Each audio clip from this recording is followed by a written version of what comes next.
안녕하세요. Riding on the Korean wave. Welcome to Tuesday's edition of The Culture Wave. I'm Kwon So-wa in Seoul. Explore with us Korea's culture from all aspects and stay up to date with K-entertainment, K-trends, K-tourism, K-everything.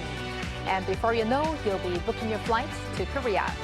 Today we're joined by my co-host Walter Lee in the studio. Hello, Walter. Hello, Silla, and happy Tuesday, everyone. To our viewers at home, I'm Walter Lee, here to co-host alongside Silla, and of course, I have the latest in K-Inter news just for you. Yes, you do. Now, Walter, we talk about the Korean culture on a daily basis. It's part of our life now. Indeed. But, sometimes it really gives me goosebumps thinking of how big the influence of the Korean wave really has grown. It does, and it also gives me goosebumps as well. And I don't mean to toot our own horn, but I think here at Arirang, we have daily K-culture programs, various related K-culture content.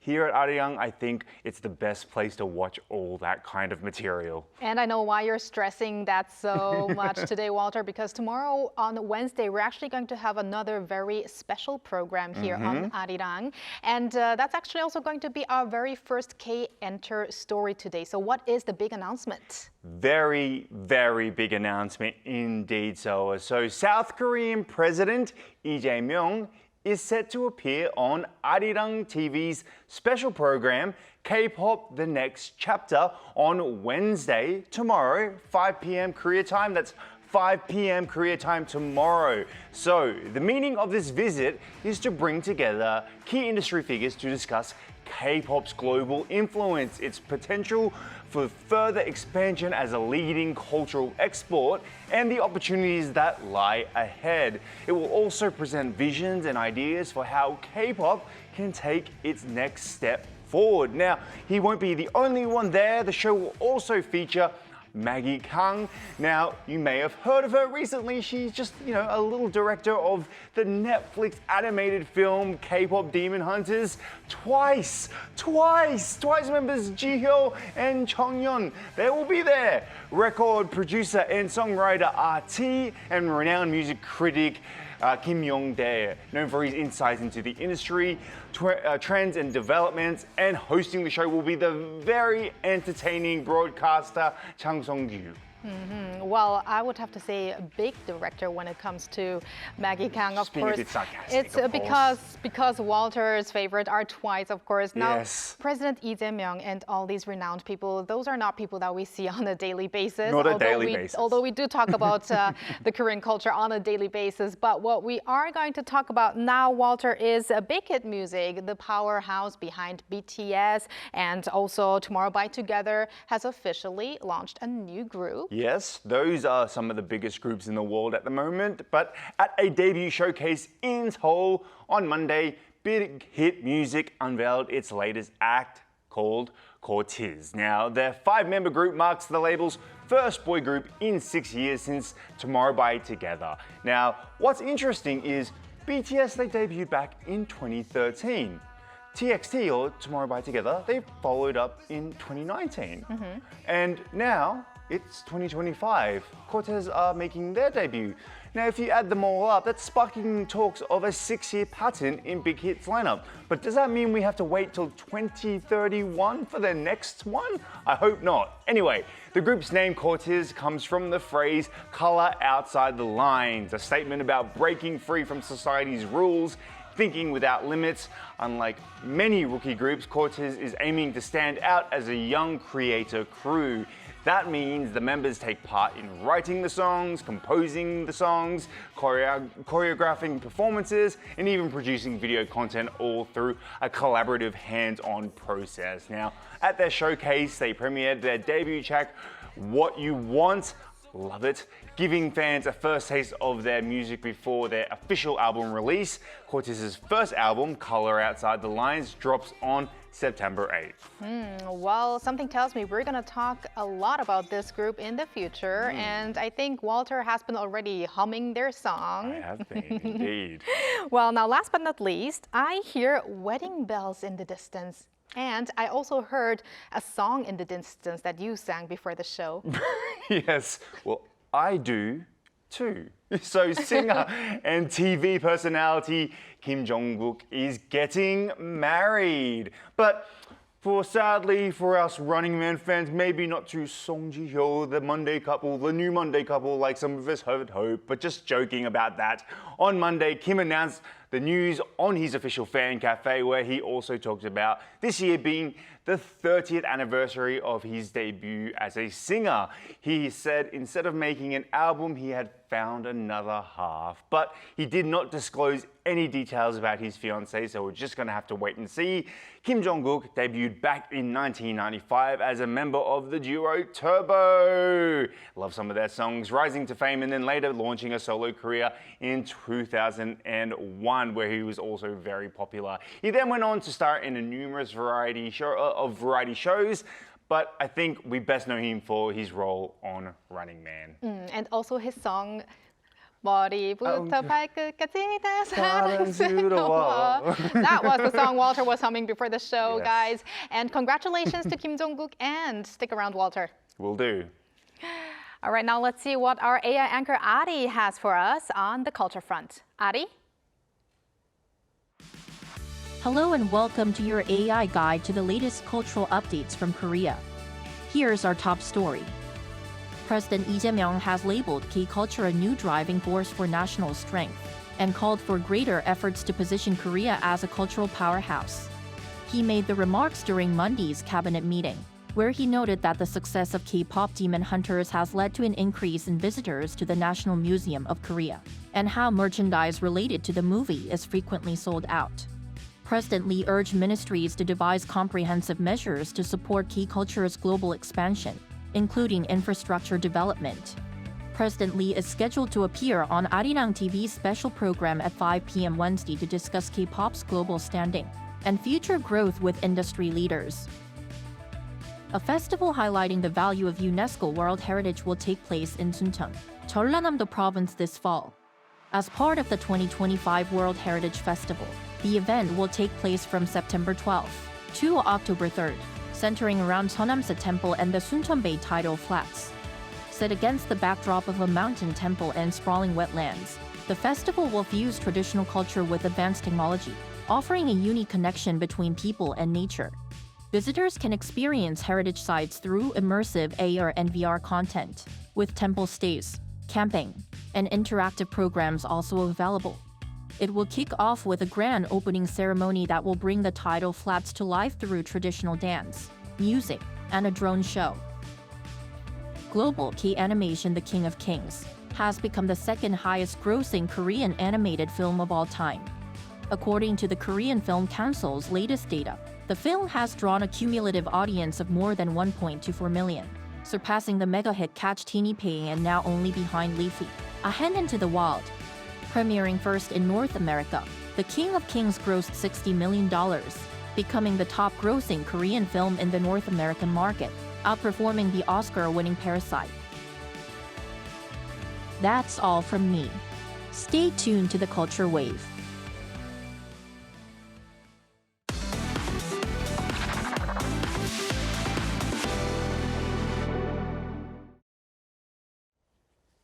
And more on the Netflix hit K-pop Demon Hunters, which continues to gain immense popularity. And with that, Korean traditional culture has also been coming to light. Our news features reporter An Sung-jin tells us more. The dense blue fur shakes as the tiger stands on its feet. Its oversized mask, weathered yet alive, seems to breathe. This is 사자춤, or 사자탈춤, directly translated as the lion dance. It's a traditional Korean dance or folk play that portrays a lion to bring good fortune. But Yeonhee Connect Il, a group of young performers, have given it a twist to it, using a tiger instead. The tiger happens to resemble the character Duffy from KPop Demon Hunters, but the group say they began using it instead of a lion to combine elements of its fierceness, traditional Korean folk paintings, and the symbol of the mythical Seoul Hette creature with its team color blue. The fact that this piece reminded some of K-pop Demon Hunters suggests that we successfully conveyed a universal narrative combining traditional themes and immersive media. Through performances like this, the group works on bringing traditional folk performance arts back to life. It often performs a type of Korean percussion music known as hamulnori. But rather than merely replicating the tradition, it instead adds digital projections or modern media like DJing. We aim to continue building on the foundation of traditional Korean performance arts while incorporating modern aspects through contemporary storytelling, media art, and choreography to create entirely new stage experiences. For them, it's not about reproducing the past, but creating works that breathe with the present. An Sung-jin, Arirang News.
In around 2 months and 2 weeks from now, the 2025 APEC Economic Leaders Meeting will be held in the southeastern city of Gyeongju, a historical city that's home to the Bulguksa Temple and Seokguram Grotto.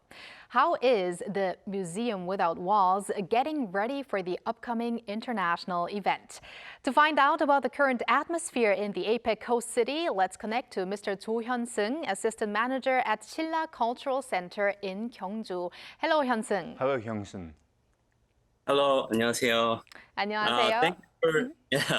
Thank you so much for having me. It's an honor to speak for Gyeongju as we prepare for the APEC. Gyeongju is a city with a 1,000-year history from Silla Kingdom. You can see countless ancient relics here, and what's truly unique is that the city itself is an open-air museum covered with historical treasures. We also host multiple UNESCO World Heritage sites. If I had to describe Gyeongju in a single phrase, I say it's a city where history and nature blend seamlessly.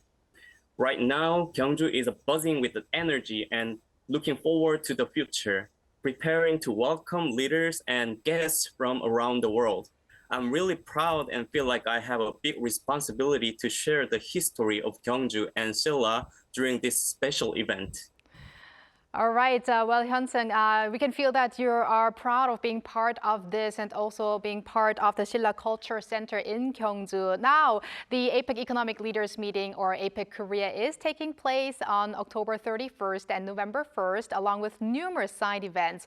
So preparations to welcome guests from around the world are in full swing, we heard. So how is the city getting ready and how is the ambiance? I mean, you did mention a little bit of it already. Sure. This Silla Culture Center provides traditional experiences like Silla tea ceremonies, archery, and royal Silla costume programs. We also offer performances to Korean traditional music, dance, lectures, and exhibitions. For the international visitors, we provide multilingual guides and materials so that even first-time visitors can easily grasp the history and culture. Besides, the students from the University of Denver in the United States come every year to experience our programs. Our director, Jin Byung-gil, has been leading the center for over 30 years, emphasizing storytelling as the way to truly understand the history rather than just looking at the relics. Excellent. And what is the Silla Culture Center doing to prepare for APEC?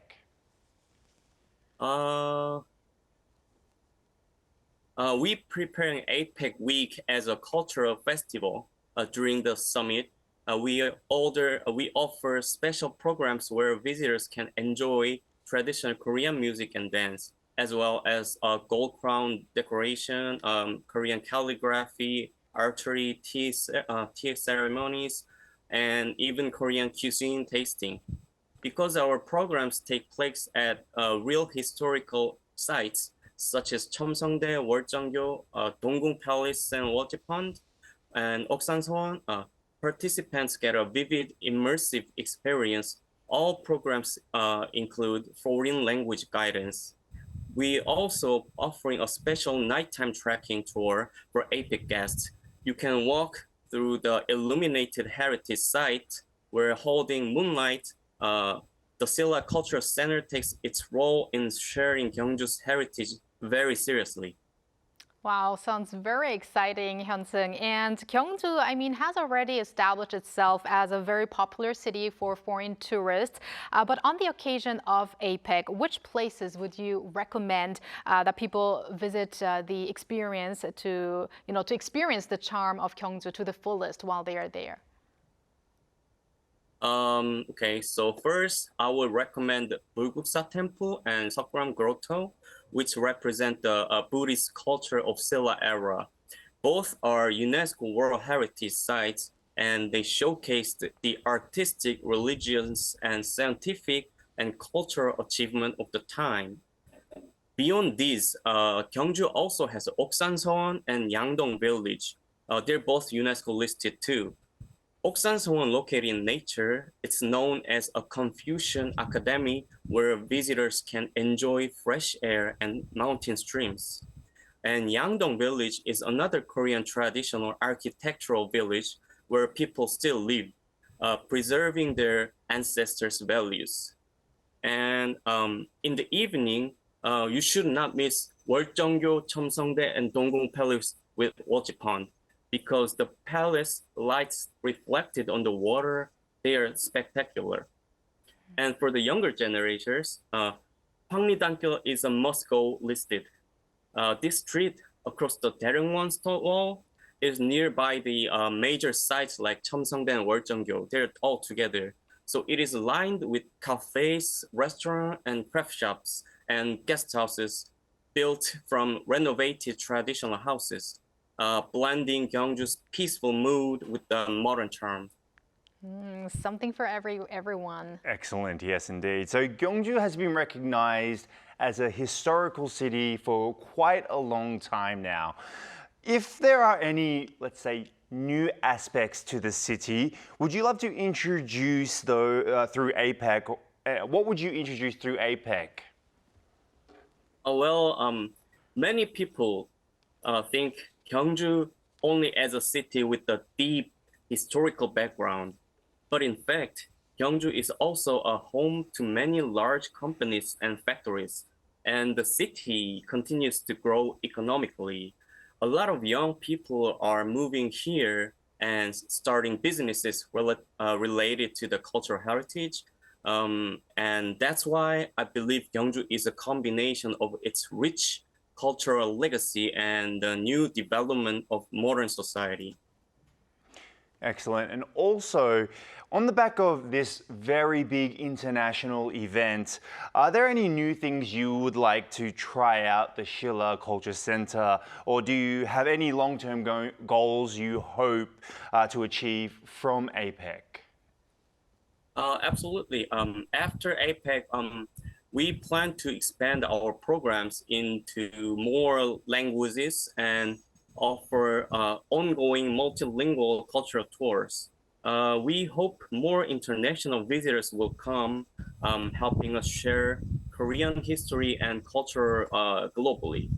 We are developing online virtual programs so that those who came to Gyeongju during this APEC season can continue to experience with the culture after returning home.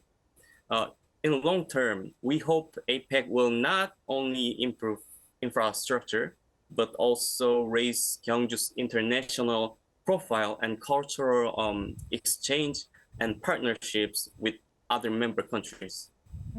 And finally, Hyun-sung, for any of our viewers who might be part of the APEC delegation in autumn, how can they take part in the programs that are being offered at the Shilla Culture Center? Yes, it's simple. Visitors can reserve our program through our official website or register during the on-site event. Also, Gyeongju City Hall can provide information as well. So during APEC week, we've already prepared the special events for the international customers so they can enjoy our program comfortably. And our program has a guidance who are available in English, Japanese, Chinese, other languages. So if you come to Shilla Culture Center, I personally be there to welcome and speak with you. All right. Thank you very much, Hyun-sung, for connecting with us today and giving us a lively glimpse into how Gyeongju is getting ready for APEC. Especially, thank you for doing it outside for us. It really makes us want to jump into Gyeongju City right now. And also, we wish you the best for Shilla Culture Center and a successful outcome during this significant APEC period. Thank you. Hyun-sung. Thank you. 감사합니다. 감사합니다. And thank you, Walter. As always, we're going to have you back here very soon. I'll see you soon. Thank you for spending the past half an hour with us on the Culture Wave. Please join us again tomorrow on Wednesday at 2 p.m. Korea time for a special K-pop focused edition of the Culture Wave.